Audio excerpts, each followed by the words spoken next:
Hello, good afternoon, everybody. My name is Heather Peeler, and I'm the President and CEO of Act for Alexandria, and I'm so glad that you are joining us for today's Tuesday talk.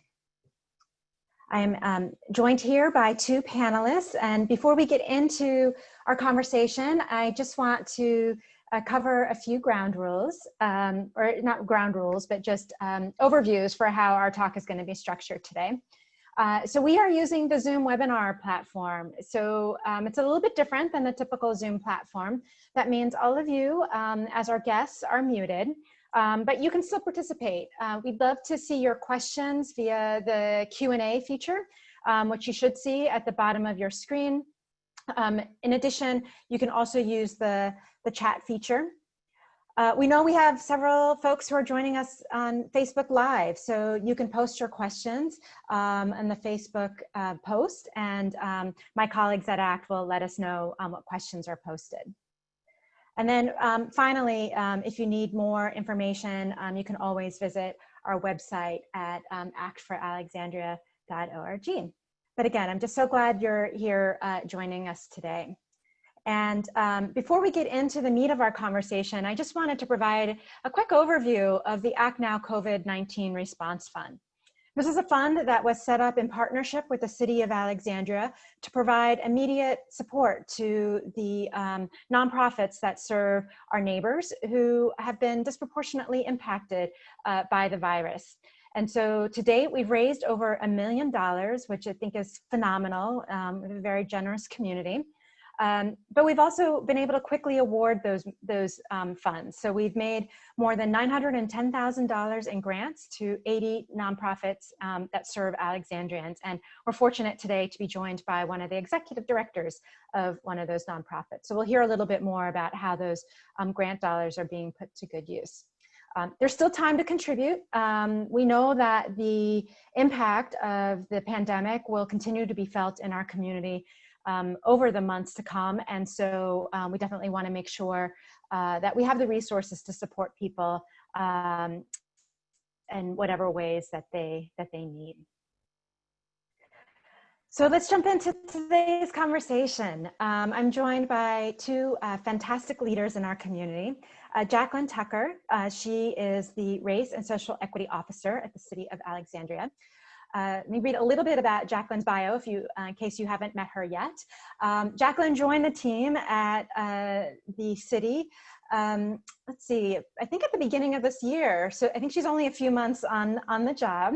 And prior to joining the team at the city, she was the East Region Project Manager for the Government Alliance on Race and Equity, GARE, where she helped to coordinate activities from a network of governments that were working to achieve racial equity and advance opportunities for all.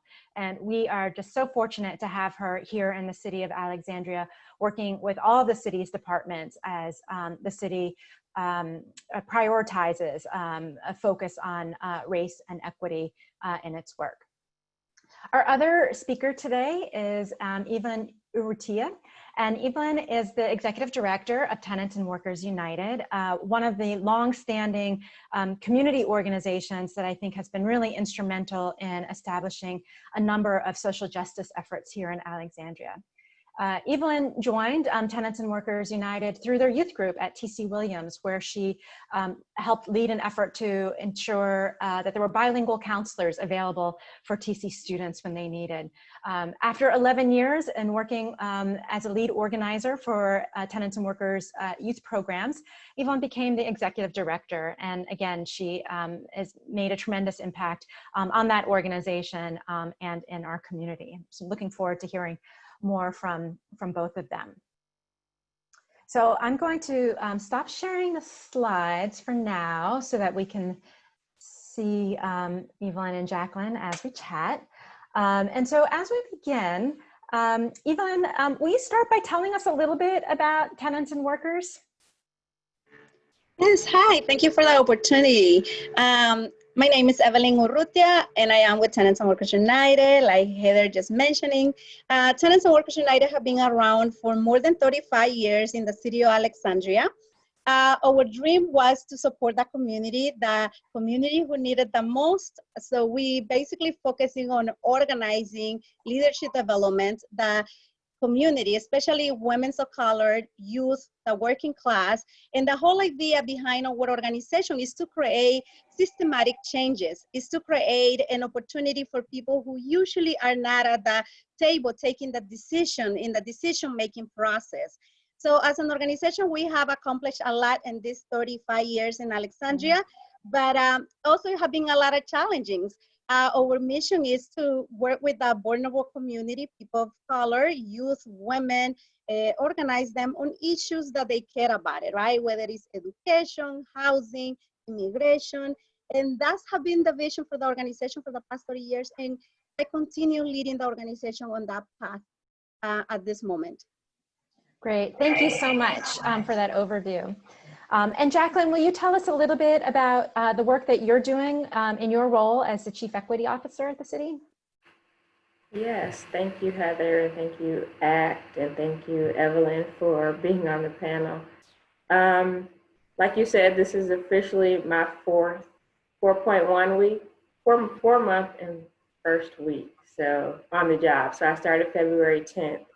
And really, I come to the city as a result of organizing efforts that happened internally. There was a small group of committed individuals in the city, including Deborah Collins, the Deputy City Manager, as well as Jean Caheller from our Human Rights Department, and others across the city who started to meet in a coffee shop and really to talk about racial equity and what it means for the Alexandria community. And from that effort 2 years ago, they kind of created a smaller group.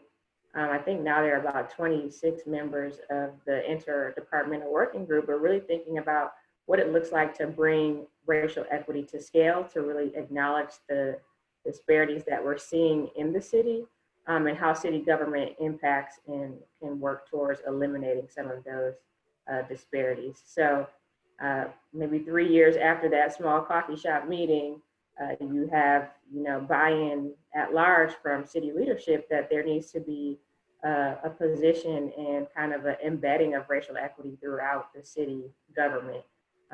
And what that means both internally and externally is that there is community input into what the decisions are going to be for the city going forward. And so that is a little bit about my role. Still working out kind of the infrastructure to support that, but it's absolutely necessary in the city of Alexandria, but in other cities as well. And I think that is kind of being reflected in our current climate with the murders of George Floyd, but also the disproportionate outcomes that we're seeing due to COVID-19. And we're experiencing all of that in our city as well. And so really making sure that people understand that this is a systemic issue. This is not just those two instances, but all of the instances coming together to really exacerbate and highlight what we kind of all have known for some time. So that is a little bit about my role and what we're doing at the city level. Thank you, Jaqueline. And I think for both of you, we could spend a lot of time just talking about the work that you do, I'd say under normal circumstances. But I feel like with the new COVID normal, we really want to focus our conversation today on the impact that the pandemic has had in our community. At ACT, we have been thinking about the pandemic from a racial equity lens, in the sense that the pandemic has exacerbated some of the inequities that have already existed in our community. And so I think, Jaqueline, from you, it'd be great to hear kind of a bird's eye view, as you look across the city, how are you seeing kind of the racial equity or inequities kind of playing out with regards to the pandemic?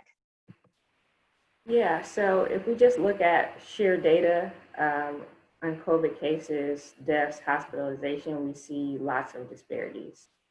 So our case count, our positive case count is 55% positive rates for our Latinx community, 9.2% non-reporting, 15.1% for our Black community. And that's just positive cases. We know that our Latinx population is only about 17% of the total Alexandria population. So if you see the disparity of 55% being positive cases, then we know that we have a huge issue and we need to target our resources and our communications and all of our potential responses to those communities who are most closely impacted. Hospitalizations for Black and African Americans are 26%. Latinx population is 46.3%. And then fortunately, we don't see that translating to deaths, that huge disparities that we're seeing. So our Latinx population is 12.5% of the total deaths, and our Black population is 20.5. So that's 6 individuals who are Latinx who have died due to COVID-19 in our city. And then our Black population, that's 12 total deaths. I think what's important to highlight is that even if you are recovering from COVID-19, and what we're seeing as we continue to learn about the disease is that you may continue to experience lots of kind of disabilities related to your health long-term if you've contracted the disease. And we also don't know, we're still learning about how it's passed along, if you're asymptomatic. Like, we hear news every day about how this is spread. And so not having a clear handle on how the disease is spread, but also the conditions that are playing into how people are contracting it is critically important. And we're seeing that in our community, we're seeing it across the country, who's closely impacted. And I think there are a lot of systemic kind of factors that play into that, including like who's an essential worker, affordable housing, transportation, being on the front line, not having paid sick leave, like all of not having healthcare access or healthcare access being directly related to your employment. And so all of those factors are issues that we had prior to COVID-19 and are exacerbated for our Latinx and our African American communities in Alexandria, but also across the country. And that's really what a role like mine is meant to address, is those systemic inequities. Like, we can change these. Like, this doesn't have to be the standard by which people are living. We really need to be aspiring to actually change and not just Band-Aid, but uncover the root causes of what is causing, these inequities to persist. Great, thank you. And thank you for sharing the data. I know that is so critical when we're trying to understand how something like this disease is impacting our community. We really do need to have the data that helps us to see, at least from a numbers perspective, how things are playing out. And so, but related, or I should say in a complementary way, Evelin, you have insight to what's happening on the ground in specific communities. So can you tell us a little bit from your perspective, the impact that the pandemic has had in the communities that you work with and support? Yeah, of course. What I have seen in the community is that it have impacted not just only with the health issue that it's come with, but also the economic issue. Right? Mm-hmm. It's really, it has been really hard on our community. Most of the areas that we're working on, it's hotspots with COVID-19. Alexandria is one of them, right? And we see that this is the community that continue work during the pandemic, whether it was 1 day or 2 days a week, but they were out. They were working whether at the restaurant settings, they were working at the cleaning industry or at the construction sites. And since this community live in a small apartment complex, it was really fast for this infection and this virus to just spread around the community. So what we're seeing now is people getting sick. If one family member gets sick, the whole family usually gets sick. Because they live in 1-bedroom apartment or 2-bedroom apartment, and we're talking about maybe mom, dad, and 2 kids or 3 kids. So the other side of this is the economic impact.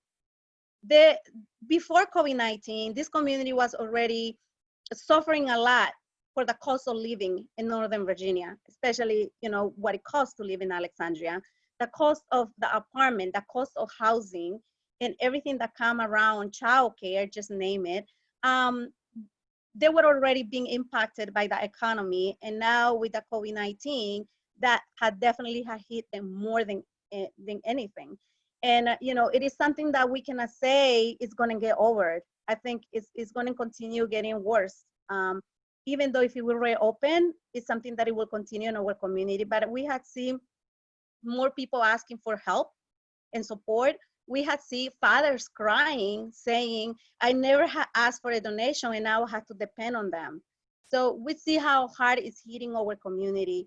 How sad it is to see our people getting sick and not having access to health insurance. Not looking for the treatment because they are afraid of those bills from the hospital. So we see a little bit of everything, and it's really sad. It's really sad because I think the pandemic, we were not ready for this, but it had really come and changed us a lot in so many ways, as a community, as leaders, and I think even though as politicians are changing the way we see things now, right? Working through it, but it's hard. Yeah. Thank you for sharing that, Evelin, because I know we always don't have direct insight in terms of how the pandemic is impacting different members of our community. So it's really helpful to have your perspective. And you mentioned that your organization is assisting the community in different ways. So can you share what you were able to do as an Act Now grantee, what you used the funds for, and how that has helped community members? Yeah, of course.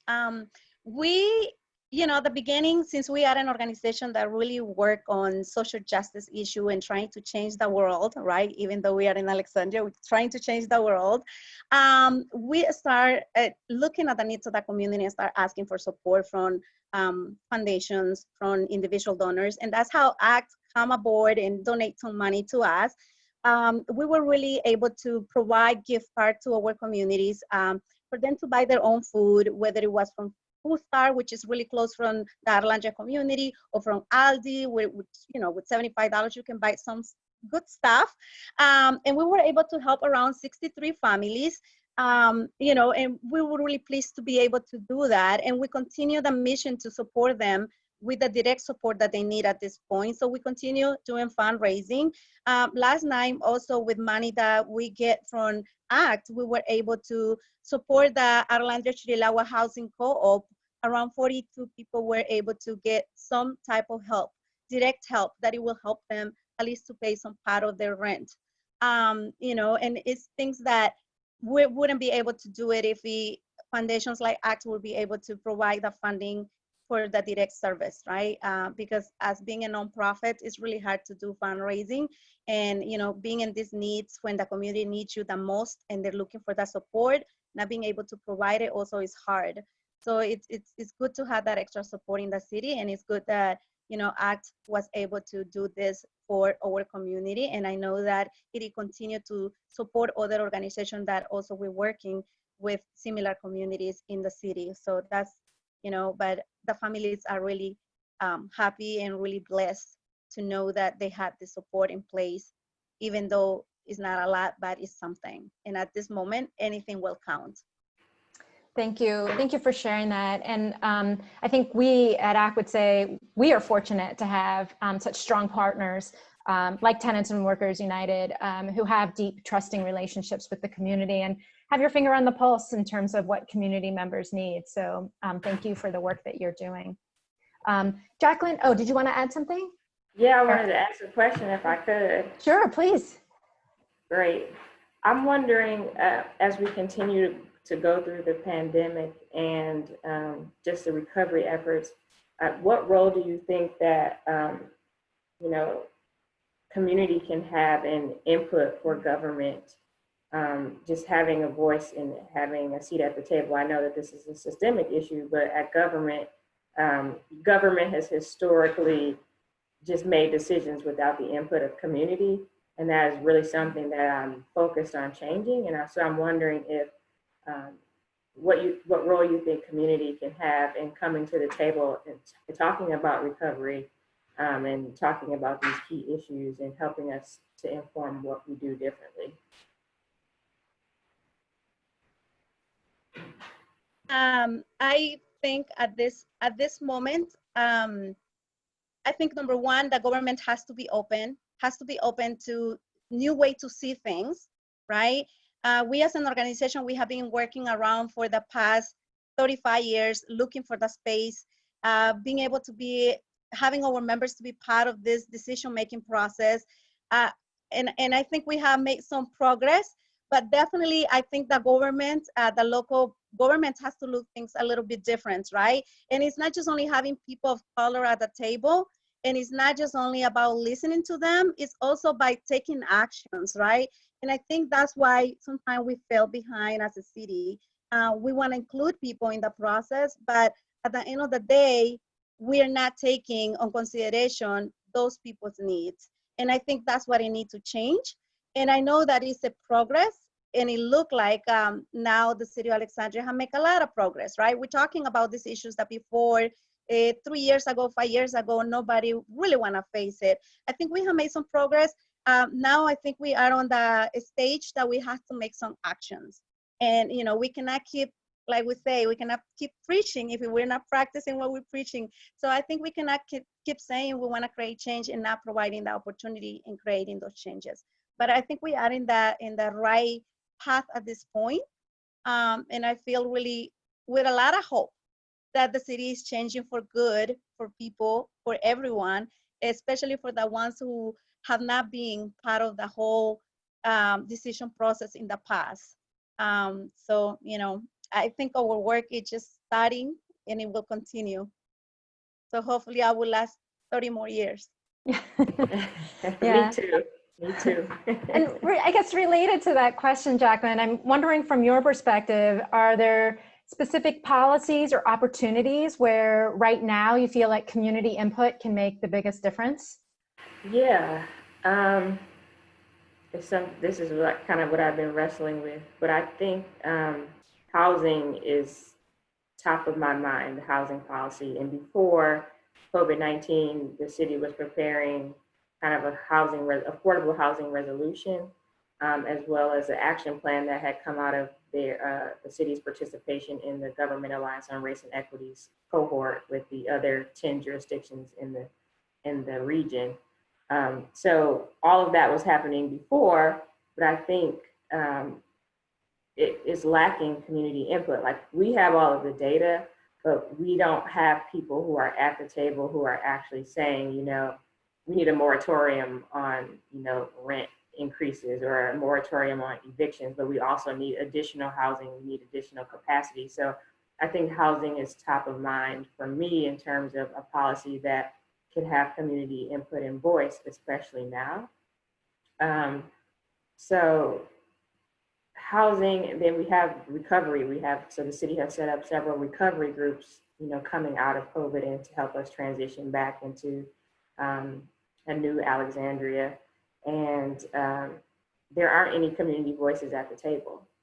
And so housing is one of those, and we have business and economic development, we have human services, and then we have the government operations, but there are no community voices in that. We have been able to institute a racial equity tool and lens for those groups, but we have not been able to get community voice. And I think something that I'm prepared to kind of pitch this afternoon is that we need community voice in at least 2 of those, maybe even 3 of those groups, to say, like, we can't re-envision with what human services looks like for our community if the community is not at the table. We can't go back, no one's going back to pre-COVID, to be clear. Like, that's not an option for us. But what we have now is that things are worse, and they will continue to be worse unless government is taking an active role with community to make things different.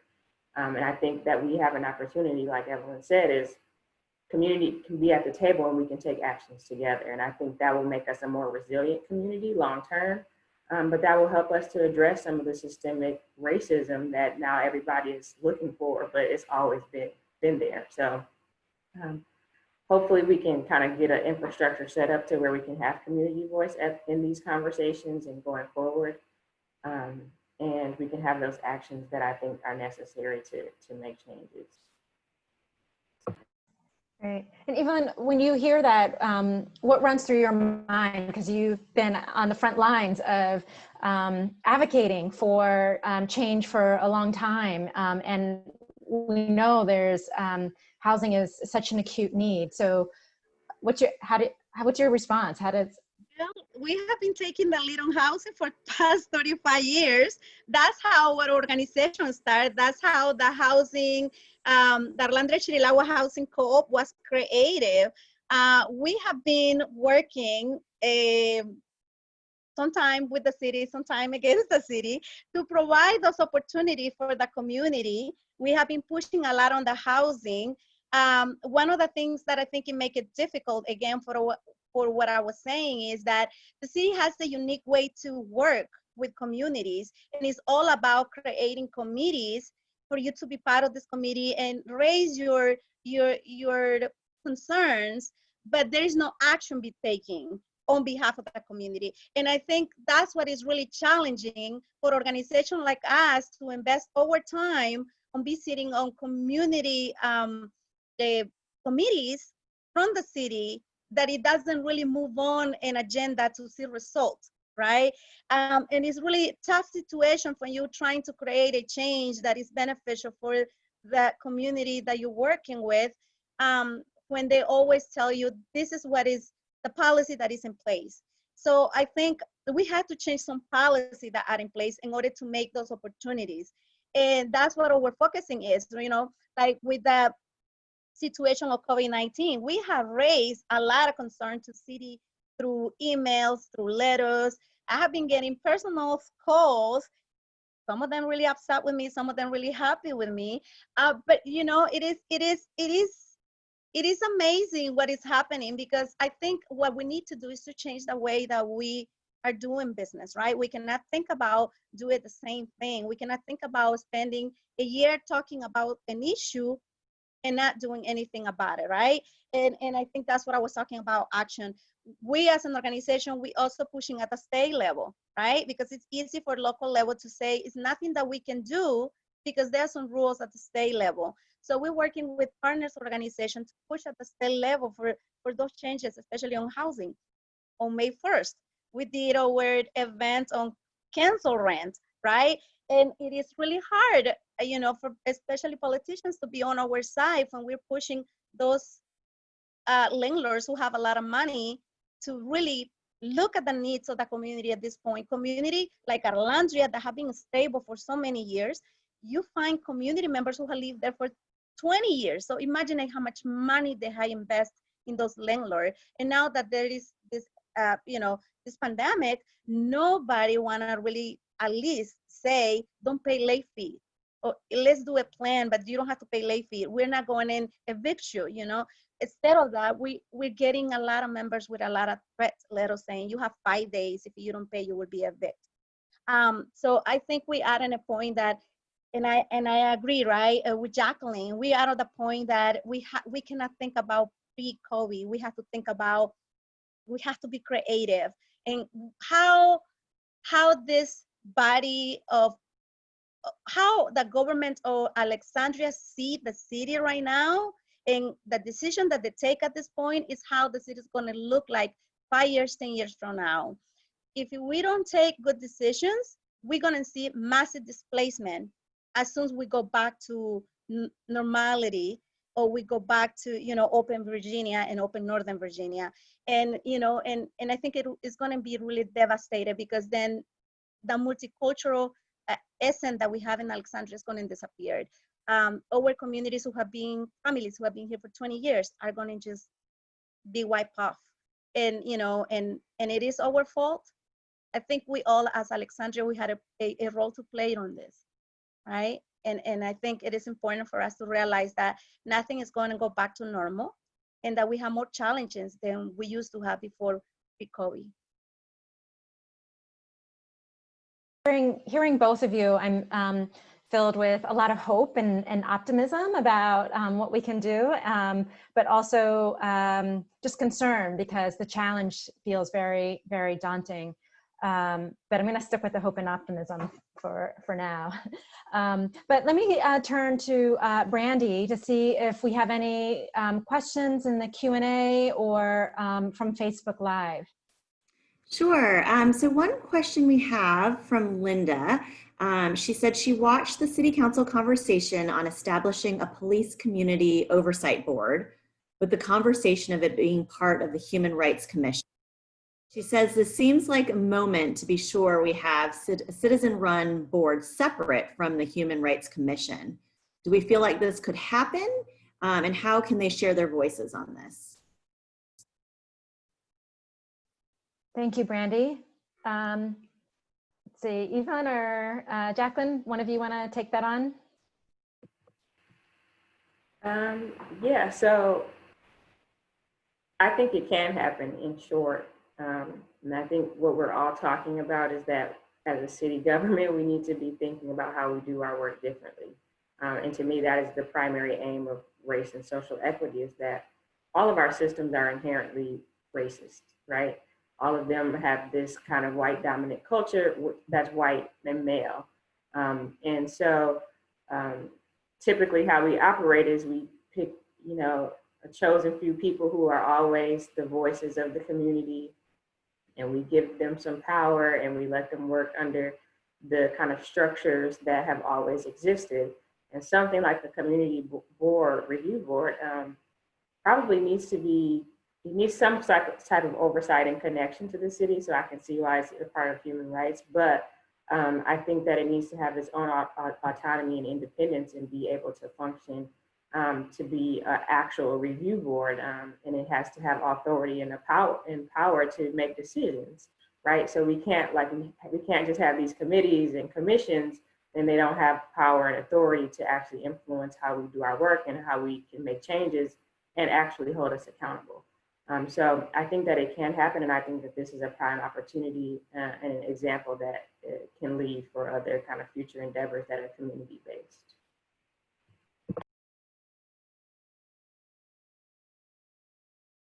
And I encourage anybody to post any questions that they may have using the Q&A feature or the chat feature. So one question I have for both of you is that I think oftentimes when you have a crisis, communities that are disproportionately impacted, we tend to see them almost as victims in some way. But I know there's a lot of strength and resilience in our community. And so Evelin, I'm wondering if you can share a little bit of some stories you've seen in terms of how community members in Alexandria or other neighborhoods, how they have shown their strength and resilience as a community. I think it has been really amazing. Our community in the past year, we have gone through so much. And I think as any other community, we go through a lot of pushback from the system, but also like we go through so much, especially, we went through, I remember that the time that we went through immigration enforcement in the community, but this time is a little bit different, right? This time, what I have seen and what I see in our community is people helping each other. It has always happened, but now you see it in a more consistent way. People coming together to support a family member, whether it is asking for money to pay the rent, because you see that now at this point, you see a community member raising money with friends to pay rent for someone who cannot pay rent, providing shelter for someone who doesn't have no shelter at the moment, looking on behalf of the ones who are sick, that they cannot go to the hospital because they don't have no health insurance. But we see family cooking and dropping off food in front of the houses of others. So we see a lot of support in the community. We see how the community is more communicating and how the community is also coming more together as a community. We personally have run different meetings in our parking lot with a safe distance, and with masks and with gloves, and all of that, taking all of the steps on consideration. We have run community meetings, and before we used to have like 40 to 50 people. Now we have had around 100 people. And it is tell you that they all care about how they can stick together to come up, how they can rise together. And we see it. Our community is really like housing is a big issue. They're coming together around housing. It's something that you haven't seen before. And a lot of them, are they paying their rent? Some of them are, but they're still coming because they want to know what's going on and they want to be able to support others. So you see that community unique effort on this. Also, you see some businesses, right, coming together and support the community, like Mercadito Ramo, who is there in Chirilagua. They just donate 100 bags of food for this weekend for the Alexandria community. I mean, you see business investing in their own community. So we see that a lot, and that really make me with a lot of hope that this crisis is not going to go really soon, but at least the community is getting more organized. The community is getting to know each other and supporting each other more than ever on these issues. And they're not afraid to get sick. They wear what they have to wear, and they go up there and they provide the food for the people who are sick. And that's amazing, because a lot of people prefer to stay home and not be exposed to it, but they're doing it because they love their community. And I think it's a way to show that they're rising together on this. And I think it's interesting that love for community and that desire for connection and to support one another is also what we're seeing through some of the protests and the response to the murder of George Floyd. And there was a question from the audience about how I'd say the heightened awareness around issues of inequity and injustice. How is this current context influencing plans for recovery? And so, Jaqueline, I don't know if you have a perspective on that. Well, I think the biggest difference for me is that the current climate has kind of opened up people's eyes who have not had the experience that this is systemic, right? It's not one issue, it's multiple issues. It's not one institution, it's multiple institutions. And I think the recovery effort shows us that it's not just healthcare, right? It's not just healthcare that we have to reform or to fix, or it's not lack of health insurance. In our country, we have a history of treating people of color poorly when it comes to healthcare. There is documented bias in our healthcare system. So this is stuff that we already knew, right? COVID and the recent protests is really a demand for our humanity, right? As Black, Indigenous people of color, we deserve to be treated equally, right? And we haven't gotten that. And so equality is this premise that we're all starting in the same place. And we know that that's not true, and it hasn't been true for the history of our country. Equity is really a sense of giving people exactly what they need in order to be able to thrive and to succeed. And that is why we're doing things differently. So I think that there's a recognition that there's a difference between what we're demanding is to be treated equally under the law, but in order to get to equality, we need equity, right? And we need people to have what they need.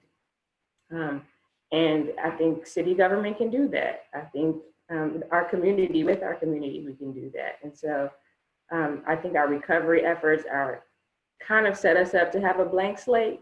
But if we know anything about systems, they just go back into the way that they've always operated. And so we need to have direct interruption into those systems, which is why we're using a racial equity tool, which is why we're trying to input community voice directly into that blank slate in hopes that we can have different outcomes. But it's gonna take a unified effort on all fronts for us to be able to do that. But I think right now we can be creative and we can be bold in trying to aspire to do that. And so that is why I'm hopeful and optimistic, is because if we don't do it, we know what will happen. But if we try to do it, maybe we can get a different outcome.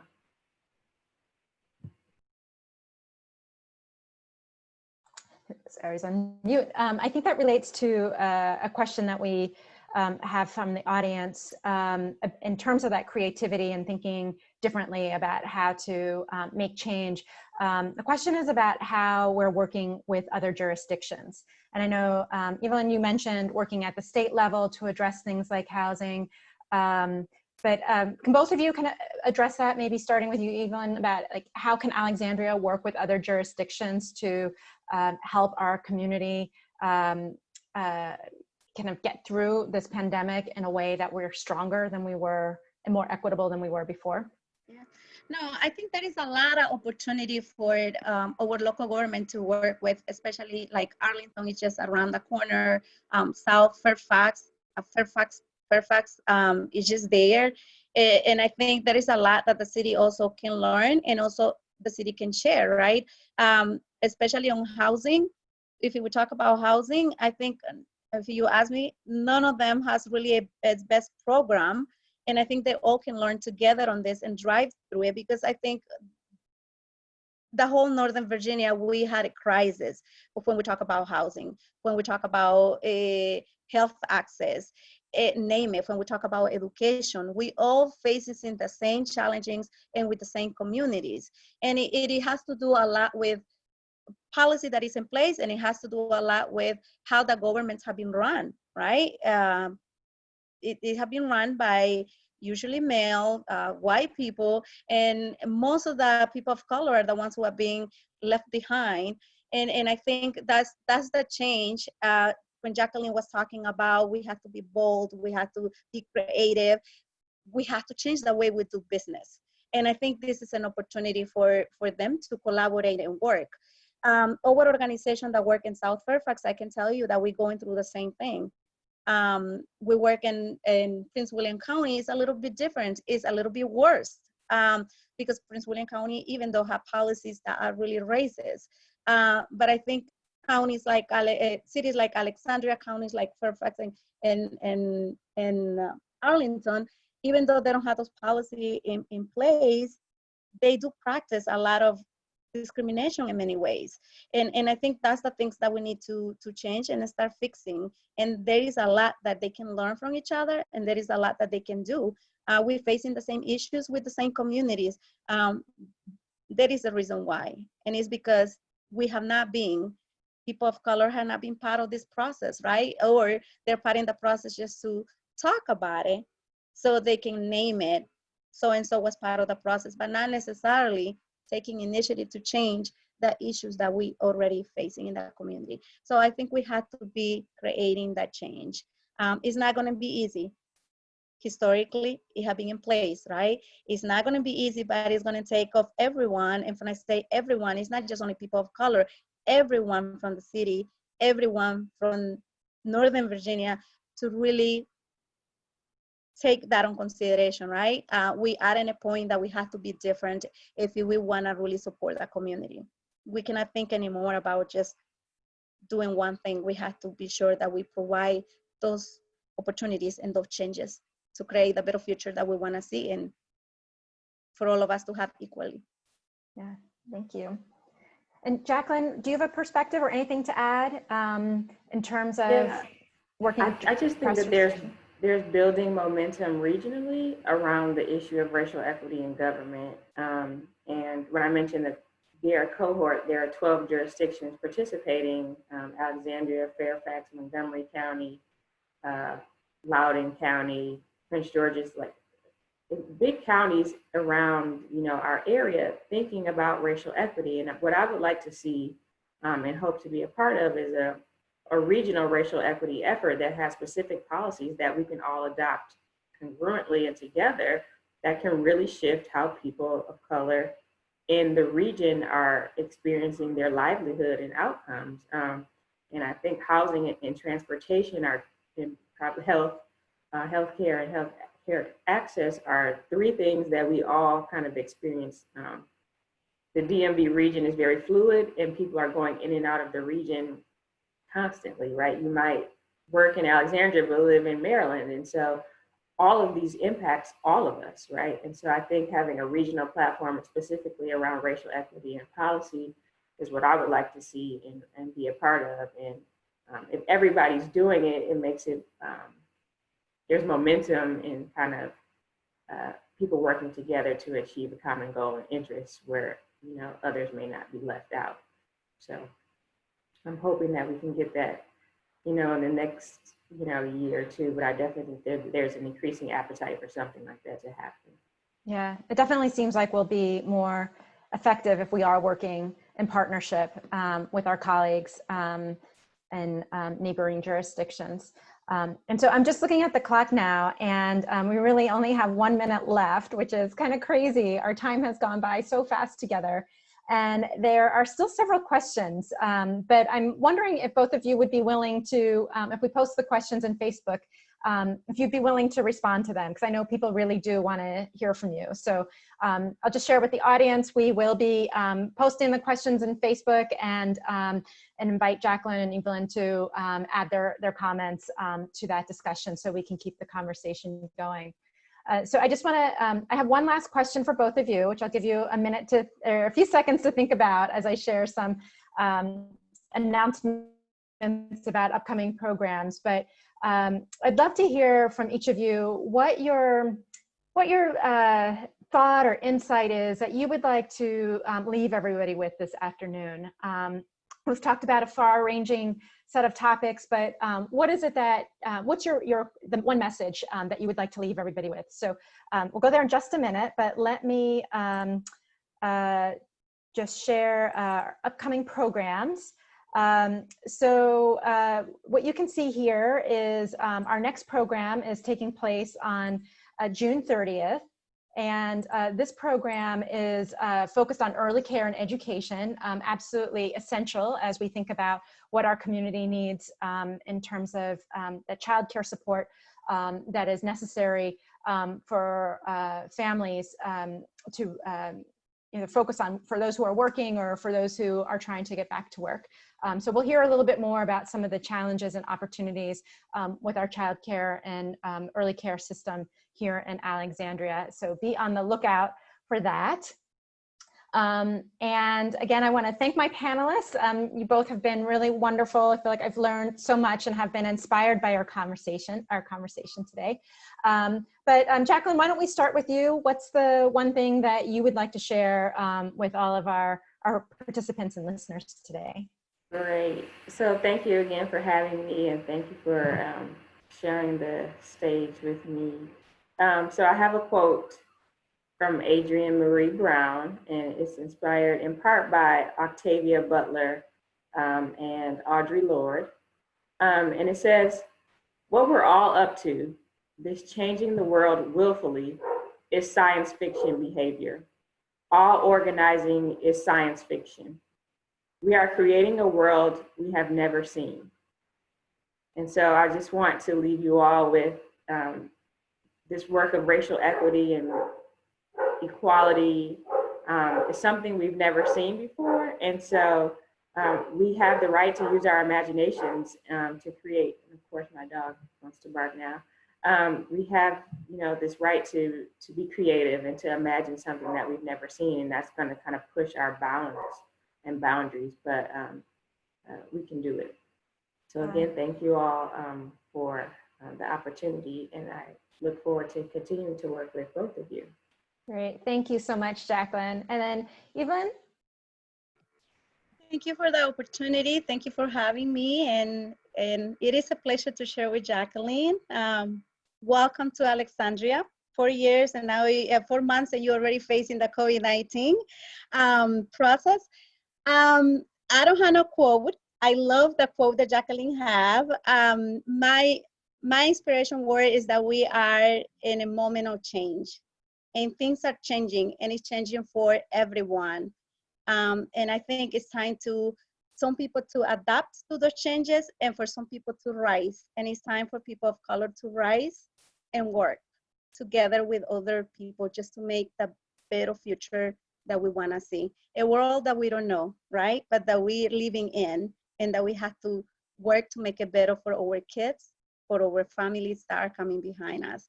So I think we're working on the legacy on how we want this work to look like. Wonderful. Well, thank you both so much. You've, again, just given me so much inspiration. I had goosebumps as I was listening to both of you at the end there. So thank you so much for that. And just to let all of our guests and attendees know, this session will be available on Facebook, on ACT's Facebook page, if you do want to go back and review it. And then also the questions we didn't get to, we will be posting on Facebook as well. So thanks everybody for joining us, spending a little bit of time with us this afternoon, and I look forward to seeing you at the June 30th program. Take care, goodbye.